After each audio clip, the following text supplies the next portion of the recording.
chapter, we meet Meldrum sleeping on the floor of a water closet or toilet in the chateau of Saint-Germain-en-Laye. Although it is not expressly stated, Hamilton is making sure that Meldrum understands that there is little comfort in this work, or any luxuries. It is very hard work indeed. Meldrum is being woken up by Hamilton and is urged to put on a priest's habit, to which Meldrum states, "He looked at me with a wry smile on his face, fully expecting a reaction." This was because until recently Meldrum was an Episcopalian and therefore Protestant minister. Meldrum was aware of what is happening here and refuses to give Hamilton the pleasure of the reaction he was expecting. We also learn more about Hamilton too, his outlook, his ethics, and his work. Hamilton stood outside in the ornate bedchamber, looking at all the objects in the room and making unimpressed faces. He picked up a small porcelain object which was finely made and gilded with gold, which he playfully threw up and down in his hand whilst contemplatively looking at the portraits on the wall. Here we are given the impression of a man that does not admire or put much faith in material objects. In the context of Louis XIV's court, this makes Hamilton stand out from many of his contemporaries. We also learn that Hamilton is supremely focused on the task ahead, but does not relish it, but has a grimace on his face.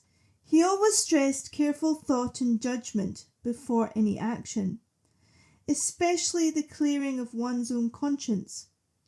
If a job needed to be done well, it had to be done to the best of your ability, but it was not something to enjoy. Taking another man's life was not something that any of God's creatures should contemplate, unless in the most needy and extreme of circumstances. Extreme circumstances are those where doing nothing would be far worse than intervening. Here Meldrum is talking about Hamilton intervening to stop those who would kill or harm innocents. Yet clearly before Hamilton does so, he thinks very carefully about his actions and if they are truly necessary. This is to show that Hamilton does not randomly go around killing people, but only intervenes in the worst circumstances. Hamilton's goal is to preserve life wherever possible, and only kill if there is no other option left. That is to say, if doing nothing would have a far worse outcome than intervening. As Meldrum states, on balance, Hamilton was in the business of preserving innocent life against those who would seek to do undue harm against innocence. We soon discover that Meldrum is on his first task or job at the Bibliotheque Mazarine in Paris. This is a real library in Paris that you can still visit today and dates from the 17th century. It is named after its founder and major patron, Cardinal Jules Mazarin, Louis XIV's godfather and chief advisor until his death in 1661. To learn more about the Bibliotheque Mazarine and early modern libraries that you can visit across Europe, please read the Lagarde Écossaise Historical Fiction and Early Modern Studies newsletter, number 17. Meldrum is impressed with the extensive library and makes particular mention of the walls filled with books. Hamilton is sitting at a table at the far end in civilian clothes. Indeed, Meldrum informs us that Hamilton has been working at the library for a while. We learn that Hamilton has been working there for over a year, which is all part of a deception to monitor the activity in the library, particularly William of Orange's spies, who he had observed from a distance.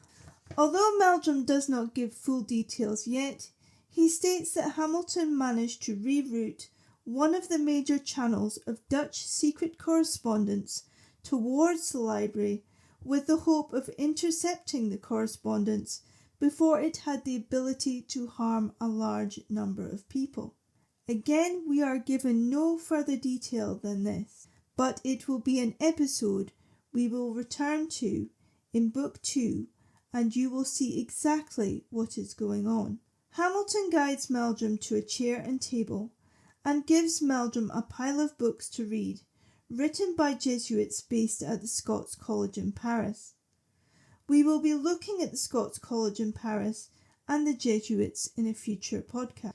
However, just to go over this briefly, the Jesuits were an order within the Catholic Church which sought to reform the Catholic Church from within. Yet they were often treated as outsiders by the Catholic Church itself or sent on religious missions. This, of course, fits with Meldrum's persona as a priest in the library, but it also explains Hamilton's wry comment to Meldrum that this is the closest you will get to reforming the Catholic Church here, referring to the fact that being a Protestant will not get you very far in Louis XIV's Catholic France.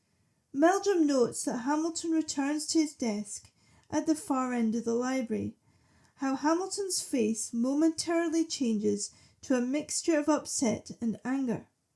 Just what had appeared on Hamilton's desk to make him react like this? Meldrum notices a young man entering the room with long blonde hair and blue eyes, and it is obvious that the man is not French but from another part of Northern Europe. This is to indicate that he is one of William of Orange's spies. Meldrum also notices that Hamilton is looking at him intensely as the young man is consulting the books and opening and closing them, clearly looking for something. Hamilton encourages Meldrum to continue to read his book. Yet, as Meldrum lifts his head, he sees Hamilton kill the young man, and his lifeless body hits the floor of the library. Again, we are not told why Hamilton killed this man at this particular moment in time, but instead Meldrum focuses on his reaction to what he has seen. Meldrum is in shock and feels queasy and is physically sick. We suspect that this is something that is triggering him back to his past as a swordmaster in Scotland, but this is not confirmed at this point. Hamilton checks on Meldrum to see if he is all right. As the men are disposing of the body of the young man, looking out the window, they see an old woman approaching the library with some books. Hamilton goes out to meet her so as to avoid her coming into the library. Watching their interaction, Meldrum ponders. Hamilton greeted her with a smile, and she was delighted to see him. He kindly took the books from her whilst having a conversation, and I noticed he had a friendly, mannerly, and gentlemanly quality about him. He offered to help her cross the street too. As a genuine reflection of Hamilton's character, there was an honest kindness there too, a concern for his fellow human beings. At the time, I found this hard to equate with the man who had just 10 minutes beforehand taken another man's life. Again, this underscores the complexity of Hamilton's character. Clearly kind and helpful, but utterly ruthless when it was required towards those who would seek to do others harm. Once back in Bibliotheque, at the inn, the discussion turns to the books left on Hamilton's desk to taunt him. They were all printed accounts of the Irish Rebellion in 1641. We are told about Sir John Temple's History of the Irish Rebellion, which was a genuine printed book from the period, published 5 years after the rebellion in 1646. We will discuss the history of the rebellion and the book in a podcast, but for the moment, let's just say It was a very graphic and in places an exaggerated account of the 1641 rebellion in Ireland, and one that became famous or notorious in shaping contemporary views about the rebellion. It is also mentioned that images of babies killed on pitchforks were left open for Hamilton to view on his desk. This is a real engraving of the period by Wenceslas Hollar. These were the sorts of images that deeply influenced English public opinion against the Irish for the rest of the 17th century. Again, we will discuss this in Season 3 of the podcast. For our protagonist, Hamilton, these images are traumatic reminders of his past in Ireland.